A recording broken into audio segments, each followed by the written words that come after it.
Alright, let's see who's on the TV today. Fuck. Let's talk about it. So you want to go from this to this guy. We're going to go over the steps of how to accomplish that.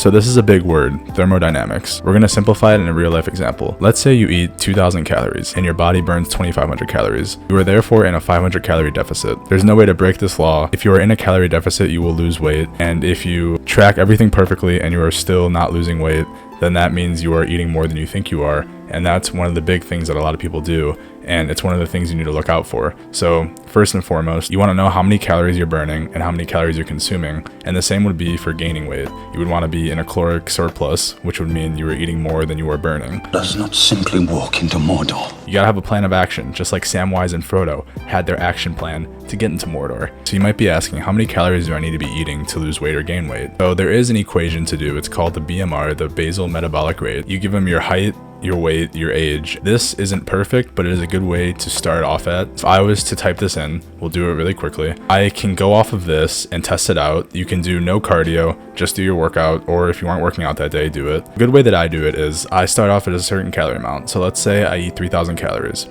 and I do no cardio. And let's say I'm losing weight at this rate. If I go a week or two and then I hit a plateau, that's when I'm either going to drop my calories or I'm going to increase cardio. For me personally, I like to increase my cardio before I drop my calories because I enjoy doing cardio and I like it more than dropping calories because I'm a big food eater. A good way to do it is test out this equation, see what it gives you, try it out for a day or two, see if you're losing weight or not, and if you aren't, then just adjust it accordingly. You either gotta move more or eat less. That's really the two basic things that you need to know. Let's get into ways to help you make this process easier and smoother, and my own tips that I have. So first and foremost, these are just tools to help you make the process easier. This isn't something you need to do. What I just talked about is the basics of everything you need to know regarding losing weight, and that's all you needed, then feel free to click off the video, guys. Please! No! Now it's time to get into my tips and tricks to help make this process easier because dieting can be a bitch and it can suck at times. So we want to make it fun and easy because it's not fun to suffer unless you're into that stuff.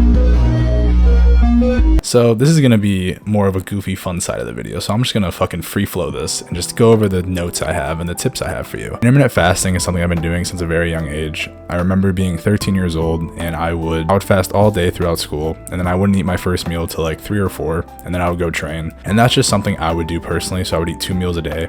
And it made the process really simple for me. Back then, did I really need to intermittent fast? No, but I guess it taught me something my future self would need because I can down a fuck ton of food. This is something I would highly suggest doing. So fast forward to the present, what I currently do is I fast usually till around 1 or 2 p.m.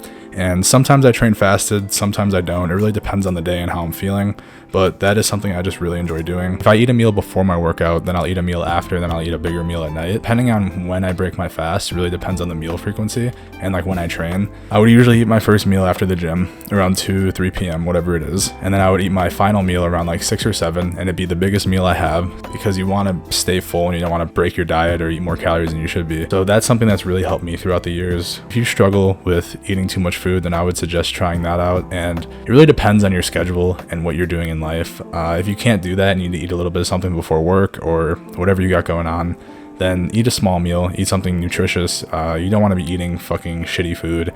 You want to be eating whole foods that are good for you. I don't think I need to go over what good foods are, but also don't restrain yourself. I would suggest having fun with it. I would eat a meal after the gym and then I would just have like 12 pieces of protein French toast at night, and I would just make sure I hit my protein goal and I would just be chilling. Like I would be fine and I would lose weight and I would keep my muscle because I'm hitting my protein, but probably not the best thing to do, so I don't know if I advise that. Now what I do is I eat better foods like beef, chicken, eggs, yogurt.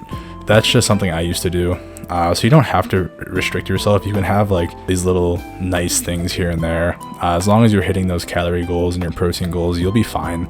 So just don't be too, I guess anal would be the word. Don't be too anal about it, guys. That'd be my first tip, fasting. Definitely utilize that as a tool if you struggle like me. So next up, we're going to talk about drinks. So there are 0-calorie drinks you can have. For me, I like to drink black coffee. That really helps me suppress my appetite and push that first meal further through the day. It just gives you clarity and mental focus because caffeine, and obviously it being black coffee, it has 0 calories. If you aren't a fan of black coffee, there are lower calorie options at Starbucks, Dunkin'. You can get lower calorie drinks that are like 20, 30, 40, 50 calories, whatever it is. And if you have that in the morning and you can push that first meal further, it's awesome. Even if it just helps you suppress your appetite a little bit so you're not hungry throughout the day, then go for it. You can also do energy drinks. For me personally, drinking an energy drink in the morning sounds pretty gross, but if that's what you want to do, guys, then I won't judge. Utilizing that, and another 0 calorie drink that a lot of people shit on is obviously diet soda, diet pop, whatever you want to call it. I utilize that for like later in the day. So like when I have my final meal, I'll have like a diet Pepsi because it's fucking good, man. Like, don't restrict yourself just because what you hear on the internet. If you want to have one here or there, have a few a week, like whatever it is, just, you're not gonna die, guys. You'll be all right. People are doing drugs out there. I think you'll be all right. So that's something I do. And there are also other 0 calorie drinks like the sparkling flavored water. That shit's really good. And yeah, there's just so many options out there to help suppress the appetite. And if you just want to drink water, just drink water. I'm not here to tell you what to do. I'm just here to guide you. So that is something I would recommend diving into if you also struggle and you're just raw dogging life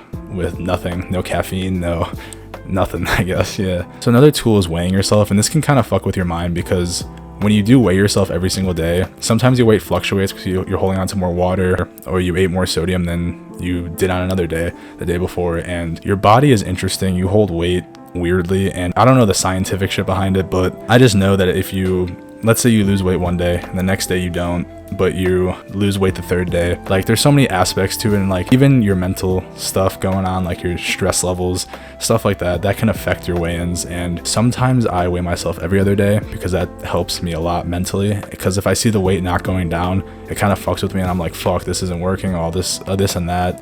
And sometimes you just need to stay away from the scale sometimes and just look yourself in the mirror. And if you can see physical changes and the weight isn't changing as much as you want it to be, then don't worry about it. Keep doing what you're doing. If you want to increase your cardio or decrease your food, do whatever you want. I ain't here to tell you what to do. I just here to help you.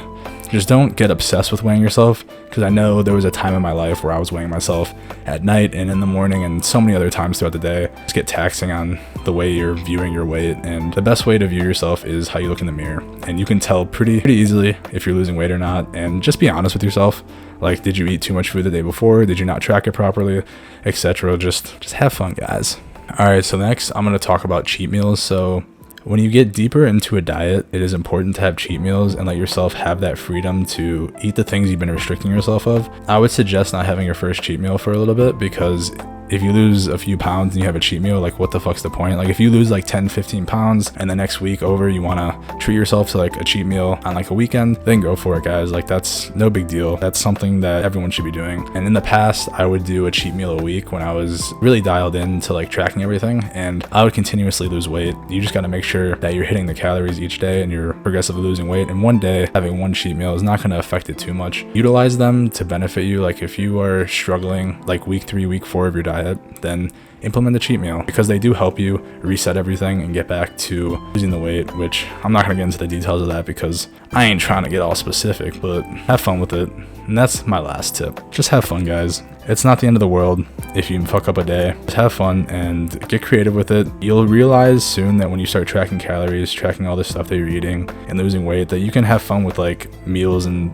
find ways to make it more volume and stuff like that. And at the end of the day, you're doing this for yourself. I just take it as I go, and you learn a lot about your body when you do things like this. When you diet down or you try to bulk up, you just learn so much about yourself. You can have all the information in the world, but you got to see the progress go week by week to see what kind of body you have and how your body adapts to different stuff, because your body can react to foods differently than I react to foods, for example. And you can react differently to a certain amount of cardio compared to weight training. Like there's so many things. Like everyone's body's so unique, and it's a maze, guys. Just have fun with it and do what you can.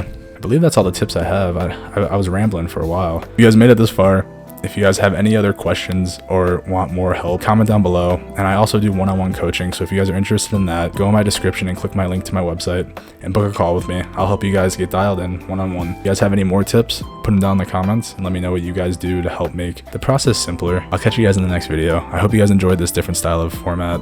I haven't really made a video like this before, but it was fun making, and I hope you guys enjoyed it. Peace out.